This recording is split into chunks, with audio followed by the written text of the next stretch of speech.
Iris Germanica, German iris. They are really, really lovely plants and a huge, huge variety of colour and semi-colours and shades of colours that you can possibly imagine. Very easy to grow, like a lot of sun. Now it's a rhizome like this, and that's got to be baked by the sun. You can plant these straight out into your borders and they'll grow away quite happily and be left alone and form quite a big clump.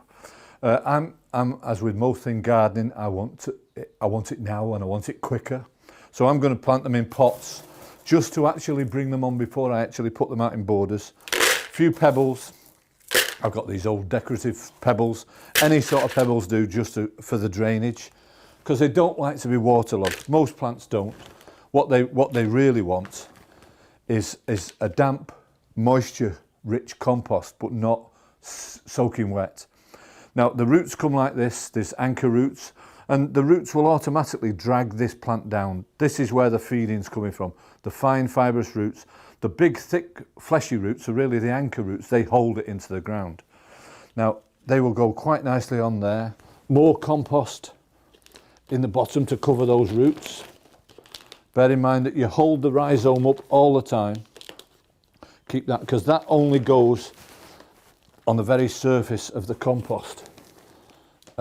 Now I'm going to plant these on, so you push that down, make it nice and firm, push that into the top of the compost and sort of only half plant it, if you like, only half bury that corm, because as much sun as we can get onto that rhizome there is what we need to beat down on that, because that creates the food that creates the leaves and the flowers are magnificent.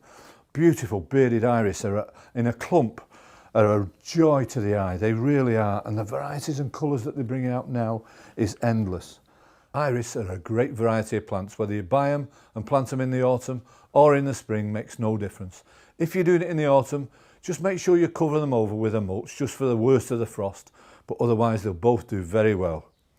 Now a few varieties to keep an eye out for: Loop de Loop, creamy white; Gala Madrid, purple with a red bicolour; Superstition, dark blue, almost black; Nibelungen, yellow and purple; Howard Weed, orange red bicolour; Enchanted One, yellow, purple and bronze; Sultan's Palace, there's a name, rich velvet orange red; or Nightfall, purple near black bicolour.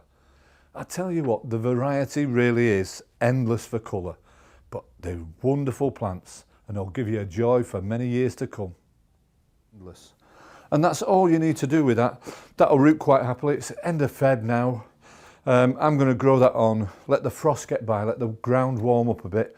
Bear in mind that the ground and the air temperature are slightly different, so this will go out probably May time when the ground's warmed up nicely. That'll grow away, and I'm looking forward to some beautiful flowers off that. A big clump of them, different colours, different varieties. They really are a beautiful range of plants.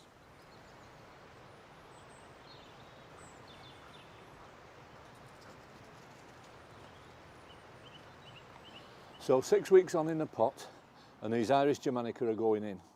Now, it's quite shady, this garden, and there's not too many hot spots, but this is quite a good one. This spot along here catches a lot of sun, and that's what they need. They need a baking sun to feed that bulb to throw a good flower, and the flower's spectacular. So I'm trying it in this spot.